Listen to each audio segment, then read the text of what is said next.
ঈদ তো আইসা গেল। শোনা যাইতেছে ঈদে নাকি মুভিও আসবে। কিন্তু মুভিগুলোর প্রমোশন কনটেন্ট কই?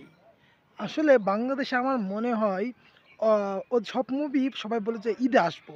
ঈদে আসার পর সবাই চেয়ে থাকে অন্য মুভিগুলোর হাইপ কেমন? মানে শাকিব খানের সিনেমার হাইপ কেমন? যদি দেখে যে না চান্স নাই, তাহলে পর আবার নাম বাদ দেয়।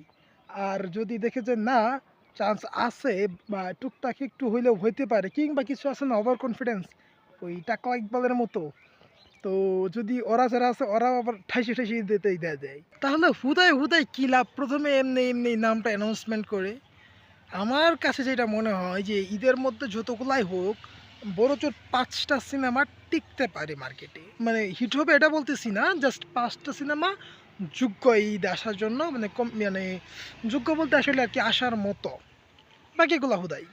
সো ১ম টা অবশ্যই শাকিব খানের 'প্রিন্স', ২য় টা যদি আমি বলতে চাই তাহলে 'রাক্ষস' কারণ এটা অ্যানাউন্সমেন্ট আগে প্লাস সিএম আহমেদ এবং আম মেহেদী হাসান হৃদয়। সো ওইটা আসবেই হয়তোবা বা ওটা আসতেও পারে, আসলেও সমস্যা নাই। ৩য় হচ্ছে 'দম', আফরান নিশুর ৩য় সিনেমা এবং আলফাই এবং চরকি আল ও সরি চরকি আলফা এর প্রযোজনায় এইটা। ৪র্থ হচ্ছে 'রোহিত'। 'রোহিত' নামে যে সিনেমাটা যদিও সিনেমাটা শেষ পর্যন্ত ঈদে আসবে কিনা কারণ ওই ট্রেইলার দেখার পর আর কোনো প্রমোশন ম্যাটেরিয়াল আমি দেখি নাই। আর সবার লাস্টে হচ্ছে 'বনলতা এক্সপ্রেস'। আরেকটা হইলেও হইতে পারে সেটা হচ্ছে যে ওই রায়হান রাফির 'প্রেশার কুকার' মেবি।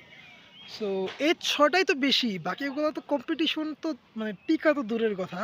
কম্পিটিশনে অংশগ্রহণ করার যোগ্যতাই নাই বাকিগুলার। তার মধ্যে হয়তোবা 'পিনিক' আসবে। 'পিনিকের' টিজার আসছে। টিজার আমি দেখি নাই যদিও জাস্ট উপর থেকে একটু নজর দিছি। আরেক কথা সেটা হচ্ছে যে এখন হয়তোবা আবার অনেক শাকিব খানের ফ্যানরা এসে বলবে কেন আমি হৃদয়ের আ ফিল্ম মানে যারা ওই শাকিব খানকে একটু করছে, ছোট করে কথা বলছে আর নিশুর ফিল্মের কথা কেন বললাম? তারা বলবে যে তাদের মতো এটা যোগ্যতা না বাট আমি বলি সেইটা হচ্ছে যে বরবাদের প্রোডিউসার কিছু কথা বলে ফেলছিল অ্যান্ড দেন সে পরে আবার আমি নাকি দেখলাম যে নয় সরিয়ে বলছিল।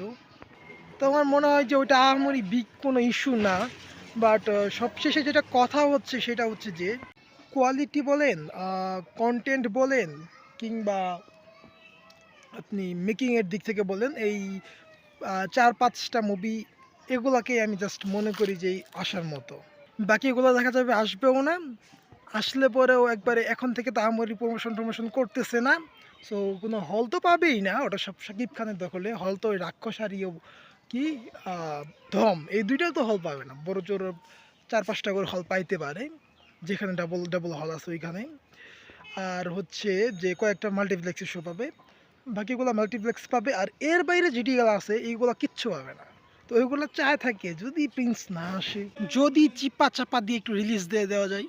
আর কিছু তো আছেই 'সিন্ডিকেট', ব্লাক মানিকে হোয়াইট করার যে 'সিন্ডিকেট'। সো যাই হোক বাট উচিত হচ্ছে যে সব সিনেমার এখন ট্রেলার টিজার দিয়ে দেওয়া উচিত। আর মাত্র ২০ দিন আছে বাট এদের কোনো কিচ্ছু নাই। বাট ইনডাইরেক্টলি প্রমোশন করতেছে টুকটাক যেমন 'রাক্ষসের' একটা ফার্স্ট লুক ছাড়ছে। ১ম এ একটা প্রোমো ছাড়ছিল। 'তাণ্ডবও' একটা ফার্স্ট লুক দিছিল। তারপরে আবার ফুটেজ লিক করছে একটা। এটাও একটা মার্কেটিং এর অংশ। ওভারঅল বলতে গেলে আ এইভাবে প্রমোশন না বাট আরো প্রমোশন করা দরকার। বাট বাকিদের উদ্দেশ্যে আমি বলতে চাই শাকিব খানের সিনেমা তো প্রমোশন না করলেও এটা হিট। বাট আপনারা করতেছেন না কেন?